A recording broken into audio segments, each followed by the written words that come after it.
दोस्तों नमस्कार। आज मैं आपको बताने जा रहा हूँ वाहन के पार्ट्स की बेसिक जानकारी जो आपके ड्राइवर भर्ती के इंटरव्यू में पूछी जाती है। चाहे वो आपका डीएसएसपी फायर ऑपरेटर का ड्राइवर का जो इंटरव्यू है 20 मार्क का वो हो, चाहे राजस्थान हाई कोर्ट का हो, सबके लिए इम्पोर्टेंट है। तो वाहन के जो पार्ट्स हैं उनकी बेसिक जानकारी आपको पता होनी चाहिए। सबसे फर्स्ट अपन लेते हैं सिलेंडर ब्लॉक। दोस्तों सिलेंडर ब्लॉक इंजन का मेन पार्ट होता है। Cylinder block cast iron material का बना हुआ होता है, ठीक है दोस्तों। और जो सिलेंडर ब्लॉक में सिलेंडर के अनुसार बोर और वाटर जैकेट्स बने हुए होते हैं। आपको जो सिलेंडर ब्लॉक है उसका शेप आप देखिए, इसके अंदर आपको बोर दिख रहे होंगे, ठीक है दोस्तों। 4 बोर हैं इसके अंदर और सिलेंडर के अनुसार ही इसमें वाटर जैकेट्स बने हुए होते हैं। सेकंड नंबर पर जो पार्ट्स है वो है सिलेंडर हेड।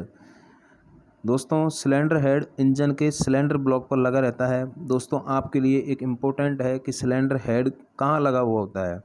तो सिलेंडर हेड इंजन के सिलेंडर ब्लॉक पर लगा होता है। सिलेंडर हेड का जो मटेरियल है, मैन्युफैक्चरिंग मटेरियल, वो कौन सा होता है? एल्यूमिनियम अलॉय एवं कास्ट आयरन मटेरियल होता है, ठीक है दोस्तों। उसके बाद में जो थर्ड पार्ट है वो है आपके लिए ऑयल सम्प।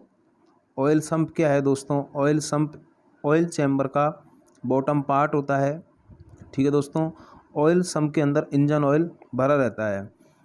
आपसे अगर इंटरव्यू में पूछ लिया जाए कि जो वाहन है, वाहन के इंजन का ऑयल कहाँ स्टोर रहता है, तो आपको पता रहना चाहिए कि जो इंजन ऑयल है वो ऑयल सम्प के अंदर होता है। और ऑयल सम्प ऑयल चैम्बर का बॉटम पार्ट होता है, मतलब नीचे का हिस्सा, ठीक है दोस्तों। अगला है क्रैंक शाफ्ट। क्रैंक शाफ्ट का जो मटेरियल है वो कास्ट आयरन होता है। क्रैंक शाफ्ट के अगले भाग पर डॉग पुली और पिछले भाग पर फ्लाईव्हील फिट रहता है। दोस्तों मैं आपको बताऊंगा कि सिलेंडर है, सिलेंडर के अंदर क्या होता है? पिस्टन। पिस्टन से कनेक्टिंग रॉड जुड़ी रहती है, कनेक्टिंग रॉड से क्रैंक शाफ्ट जुड़ी रहती है, क्रैंक शाफ्ट से फ्लाईव्हील फिट रहता है। तो क्रैंक शाफ्ट का जो अगला भाग है वो एक डॉग पुली से फिट रहता है और जो पिछला भाग बोलोगे आप उसको, वो फ्लाईव्हील से फिट रहती है, ठीक है दोस्तों। अगला है कैम शाफ्ट। कैम शाफ्ट का जो आकृति है वो गोलाकार होती है। दोस्तों आपको क्रैंक शाफ्ट और कैम शाफ्ट दोनों की आकृति दिख रही होगी। कैम शाफ्ट की जो आकृति है वो गोलाकार है और दोस्तों क्रैंक शाफ्ट की जो आकृति है वो टेढ़े मेढ़े आकार की आकृति होती है, ठीक है दोस्तों। आपको क्रैंक शाफ्ट और कैम शाफ्ट की आकृति पता होनी चाहिए किस तरह की होती है। पीडीएफ के माध्यम से, वीडियो के माध्यम से आप क्रैंक शाफ्ट और कैम शाफ्ट में अच्छे से अंतर पढ़ लें, आपको पता रहना चाहिए, ठीक है दोस्तों। Connecting rod. Connecting rod connecting rod दोस्तों क्रैंक शाफ्ट और पिस्टन को जोड़ती है। दोस्तों मैं आपको पिस्टन की मोशन बता देता हूँ। पिस्टन की मोशन है वो टीडीसी से बीडीसी होती है। टीडीसी बोलते हैं टॉप डेड सेंटर को और बीडीसी बोलते हैं बॉटम डेड सेंटर को। नेक्स्ट पॉइंट है दोस्तों piston pin. Piston pin cast iron का बना हुआ होता है दोस्तों, और जो पिस्टन पिन है वो कनेक्टिंग रॉड और पिस्टन को जोड़ती है, ठीक है दोस्तों। पिस्टन पिन को गजन पिन भी बोलते हैं। पिस्टन पिन का आपको पता होना चाहिए कि पिस्टन पिन कनेक्टिंग रॉड और पिस्टन को जोड़ता है। नेक्स्ट है दोस्तों फ्लाईव्हील। फ्लाईव्हील क्या है दोस्तों? गोलाकार आकृति का होता है। फ्लाईव्हील कैसा होता है? गोल आकृति का होता है। फ्लाईव्हील के ऊपर एक रिंग गियर होता है, ठीक है दोस्तों, जो क्रैंक शाफ्ट से बंधा हुआ होता है फ्लाईव्हील। और फ्लाईव्हील में क्या है? क्लिच सिस्टम भी जुड़ा रहता है, ठीक है दोस्तों। फ्लाईव्हील के बाद में अगला नेक्स्ट है सेल्फ। सेल्फ क्या है दोस्तों? इलेक्ट्रॉनिक सिस्टम होता है सेल्फ। सेल्फ मैकेनिकल एनर्जी से चलता है और मैकेनिकल एनर्जी से चलकर मैकेनिकल एनर्जी पैदा करता है दोस्तों, ठीक है। इसके बाद में है अल्टरनेटर। अल्टरनेटर दोस्तों इलेक्ट्रिकल सिस्टम है, ठीक है दोस्तों। अल्टरनेटर मैकेनिकल एनर्जी को इलेक्ट्रिकल एनर्जी में कन्वर्ट करता है, ठीक है दोस्तों। और अल्टरनेटर के माध्यम से ही वाहन की बैटरी को चार्ज किया जाता है, ठीक है दोस्तों। नेक्स्ट है दोस्तों डिस्ट्रीब्यूटर। डिस्ट्रीब्यूटर क्या है? इलेक्ट्रिकल इग्निशन सिस्टम का पार्ट है दोस्तों। इग्निशन कॉइल द्वारा आए हुए फायरिंग ऑर्डर के मुताबिक स्पार्क प्लगों को करंट देता है, ठीक है दोस्तों। डिस्ट्रीब्यूटर का आप काम समझिए। कि इग्निशन कॉइल द्वारा आए हुए करंट को फायरिंग ऑर्डर के अनुसार स्पार्क प्लग को देता है। ठीक है दोस्तों, डिस्ट्रीब्यूटर मतलब डिस्ट्रीब्यूट करना, डिस्ट्रीब्यूट किसको, करंट को डिस्ट्रीब्यूट करना, स्पार्क प्लग के लिए। ठीक है दोस्तों, अगला है ignition coil. Ignition coil electric ignition system का एक पार्ट है। यह बोतल के आकार का बना होता है। इग्निशन कॉइल का आपको शेप इसमें दिख रहा होगा, बोतल के आकार का बना होता है। यह लो करंट को हाई करंट इलेक्ट्रोमैग्नेट के सिद्धांत पर काम करता है। दोस्तों, जो इग्निशन कॉइल है, इग्निशन कॉइल क्या करता है, लो करंट को हाई करंट में और इलेक्ट्रोमैग्नेटिक सिद्धांत पर से बनाता है। ठीक है दोस्तों, जो लो करंट को हाई करंट इलेक्ट्रोमैग्नेटिक सिद्धांत से बनाता है। तो आपको तो इग्निशन कॉइल का इतना ही याद रखना है बस कि ignition coil electric ignition system का एक पार्ट है और ये बोतल के आकार का बना होता है। नेक्स्ट है दोस्तों स्पार्क प्लग। स्पार्क प्लग के बारे में आपको बता देता हूँ। स्पार्क प्लग ओनली पेट्रोल गाड़ियों में यूज किया जाता है। ठीक है दोस्तों, स्पार्क प्लग की जो पोजीशन है वो कहाँ है, सिलेंडर हेड में लगा रहता है स्पार्क प्लग। ठीक है दोस्तों, और स्पार्क प्लग का जो कार्य है, स्पार्क प्लग का कार्य क्या है, कंबशन चैम्बर में दबी हुई गैस पर फायरिंग ऑर्डर के मुताबिक स्पार्क पहुंचाना। ठीक है दोस्तों, स्पार्क प्लग की आप पोजीशन जानिए और इसका कार्य क्या है। तो दोस्तों स्पार्क प्लग कहाँ लगा रहता है, पोजीशन कहाँ है इसकी, सिलेंडर हेड में लगा रहता है स्पार्क प्लग और इसका कार्य क्या होता है, कंबशन चैम्बर में दबी हुई गैस पर फायरिंग ऑर्डर के मुताबिक स्पार्क पहुंचाना। ठीक है दोस्तों, अगला है कार्बोरेटर। कार्बोरेटर भी दोस्तों पेट्रोल गाड़ियों में यूज किया जाता है। आप याद रखिए स्पार्क प्लग और कार्बोरेटर ओनली यूज किए जाते हैं पेट्रोल गाड़ी में। ठीक है दोस्तों, कार्बोरेटर का क्या कार्य होता है दोस्तों, कार्बोरेटर का जो कार्य होता है वो होता है हवा और पेट्रोल का मिश्रण बनाना। ठीक है दोस्तों, कार्बोरेटर फ्यूल सप्लाई सिस्टम का पार्ट है। ठीक है दोस्तों, और जो कार्बोरेटर जो हवा और पेट्रोल का जो मिक्सचर बनाता है वो मिक्सचर बनकर इनलेट मैनीफोल्ड में पहुंचता है। ठीक है दोस्तों, इनलेट मैनीफोल्ड में। अगला है दोस्तों ये जो एसी पंप है ये फ्यूल पंप होगा दोस्तों। ये फ्यूल पंप होगा, यहाँ प्रिंटिंग मिस्टेक है। फ्यूल सप्लाई सिस्टम का मुख्य पार्ट है दोस्तों। यह पेट्रोल टैंक से पेट्रोल को चूसकर कार्बोरेटर में देता है। ठीक है दोस्तों, देखो इसके 3 कार्य होते हैं। पहला प्रोसेस सक्शन, दूसरा इंजेक्शन और तीसरा होता है ऑटोमेटिक कंट्रोल। ऑटोमेटिक कंट्रोल का मतलब क्या होता है, जो फ्यूल की सप्लाई है, फ्यूल की सप्लाई को ऑटोमेटिक कंट्रोल करता है। ठीक है दोस्तों, अगला है एयर क्लीनर। एयर क्लीनर नाम से ही आप याद रखिए, एयर क्लीनर, एयर माने हवा, क्लीनर माने शुद्ध करना मतलब। ठीक है दोस्तों, तो एयर क्लीनर क्या करता है, हवा को शुद्ध करता है।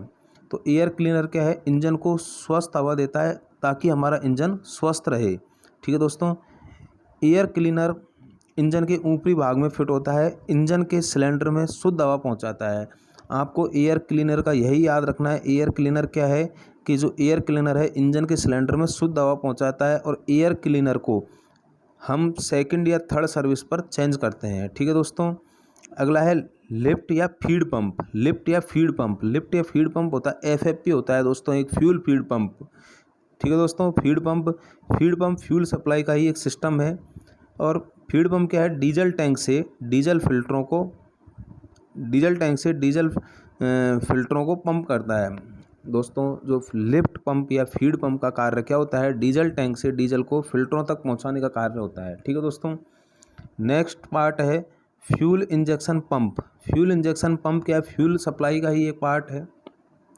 यह कंबशन चैम्बर के अंदर दबी हुई गैस को फायरिंग ऑर्डर के अनुसार प्रेशर के साथ डीजल पहुंचाता है। ठीक है दोस्तों, फ्यूल इंजेक्शन मतलब प्रेशर के साथ डीजल को स्प्रे करना। ठीक है दोस्तों, स्प्रे तो इंजेक्टर करेगा लेकिन इसका जो मेन कार्य है वो क्या है कि कंबशन चैम्बर के अंदर दबी हुई गैस को फायरिंग ऑर्डर के अनुसार प्रेशर के साथ डीजल पहुंचाना। फ्यूल इंजेक्शन पंप का हम कार्य समझिए कि इसका कार्य है प्रेशर के साथ डीजल पहुँचाना। ठीक है दोस्तों, इंजेक्टर क्या है, इंजेक्टर डीजल गाड़ियों में यूज़ किया जाता है। मैं आपको बता रहा हूँ इंजेक्टर कहाँ यूज़ किया जाता है, डीजल गाड़ियों में यूज़ किया जाता है। और जो स्पार्क प्लग है वो पेट्रोल गाड़ी में यूज़ किया जाता है। इंजेक्टर डीजल गाड़ी का पार्ट है दोस्तों, ये याद रखिए। आपको कंफ्यूज करने के लिए इंट्रो में पूछा जा सकता है कि इंजेक्टर पेट्रोल गाड़ी में या डीजल गाड़ी कौन सी गाड़ी में यूज़ किया जाता है, तो आपको हमेशा याद रखिए कि जो इंजेक्टर है वो ओनली डीजल गाड़ियों में ही यूज़ किया जाता है। इंजेक्टर सिलेंडर हेड में लगा रहता है दोस्तों। इसी तरह से पेट्रोल गाड़ी में भी क्या है, स्पार्क प्लग सिलेंडर हेड में लगा रहता है, और डीजल गाड़ियों में इंजेक्टर सिलेंडर हेड में लगा रहता है। कंबशन चैम्बर के अंदर दबी हुई गैस पर डीजल का छिड़काव करना या स्प्रे करना। ठीक है दोस्तों, इंजेक्टर का क्या काम है, डीजल का स्प्रे करना या छिड़काव करना। ठीक है दोस्तों, गियर क्या है, गियर दोस्तों ट्रांसमिशन सिस्टम है, ट्रांसमिशन सिस्टम है। यह इंजन और डिफरेंशियल के बीच में फिट रहता है। ठीक है दोस्तों, जो गियर है, गियर की जो पोजीशन है वो कहाँ है, इंजन और डिफरेंशियल के बीच में फिट रहता है। ठीक है दोस्तों, इसके अंदर क्या है, गियर के अंदर काफ़ी सारी गिरारियाँ होती हैं, गिरारियों का एक समूह होता है। ठीक है दोस्तों, और ये क्या है, पावर में डिफरेंस करता है। ठीक है दोस्तों, गियर। अगला है दोस्तों डिफरेंशियल। डिफरेंशियल क्या है, यह ट्रांसमिशन सिस्टम का एक पार्ट है जो इंजन की दोस्तों जो डिफरेंशियल का आप डिफरेंशियल नाम से पहचानो इसको। डिफरेंशियल मतलब है डिफरेंस करना। तो गाड़ी को मोड़ते समय गाड़ी के जो पिछले पहिए हैं, दोनों पिछले पहियों की गति में परिवर्तन करता है डिफरेंशियल, जिससे आपकी गाड़ी पलटने से बच जाती है। ठीक है दोस्तों, दोनों पहियों की गति में अंतर डालता है। दोस्तों एक है रोड स्प्रिंग। रोड स्प्रिंग की दोस्तों एक ये लीफ स्प्रिंग होती है। ठीक है, ये क्या है, सस्पेंशन सिस्टम का एक पार्ट होता है। ठीक है दोस्तों, ये लीफ इसमें काफ़ी सारी पत्तियां होती हैं, इसमें एक सेंट्रल बुल्ट भी होता है। ठीक है दोस्तों, इसको जो लीफ स्प्रिंग बोला जाता है दोस्तों। उसके बाद में अगला अपन देखते हैं, एक होता है शॉक एब्जॉर्बर। शॉक एब्जॉर्बर से पहले जो अब मैं आपको एक चीज़ बताना चाहूँगा, जो लीफ स्प्रिंग होती है दोस्तों, लीफ स्प्रिंग होती है वो क्या करती है, गाड़ी के झटकों को बर्दाश्त करती है, चेचिस और दोनों एक्सलों के बीच में फिट रहती हैं। ठीक है दोस्तों, उसके बाद में है शॉक एब्जॉर्बर। शॉक एब्जॉर्बर क्या है दोस्तों, सस्पेंशन सिस्टम का एक पार्ट है। ठीक है दोस्तों, सस्पेंशन सिस्टम पार्ट है, ये गाड़ी के झटकों को बर्दाश्त करता है और रोड स्प्रिंग को टूटने से बचाता है या लीफ स्प्रिंग को टूटने से बचाता है। ठीक है दोस्तों, एक है thermostat valve. Thermostat valve, thermo माने ऊष्मा, स्टेट माने स्थिति। ठीक है दोस्तों, तो थर्मोस्टेट वाल्व यह कूलिंग सिस्टम का मुख्य पार्ट है।